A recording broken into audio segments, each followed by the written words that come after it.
भीमा नदीतून पंढरपूरला तात्काळ पाणी सोडा. पंढरपूरच्या नगराध्यक्षा प्रणिता भालके यांची जिल्हाधिकाऱ्यांकडे मागणी. पंढरपुरात उन्हाळा मी म्हणत असताना पंढरपूर शहरासाठी भीमा नदीत 8 दिवस पुरेल इतकाच पाणीसाठा शिल्लक आहे. आषाढीच्या निमित्तानं पंढरपूर शहरात भाविकांची वर्दळ वाढत आहे. यातच नदीपात्र कोरडं पडल्यामुळे पंढरपूर शहराला भीषण पाणी टंचाईला तोंड द्यावं लागणार आहे.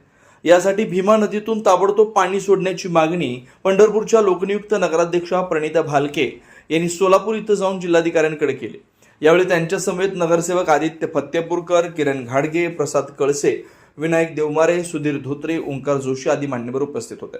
तीर्थक्षेत्र पंढरपूर नगरीमध्ये अधिक मासानिमित्त भाविकांची संख्या वरचेवर वाढू लागली आहे. नदीपात्र कोरडं पडलंय. पाणी पुरवठा उजनी धरणातून होतोय.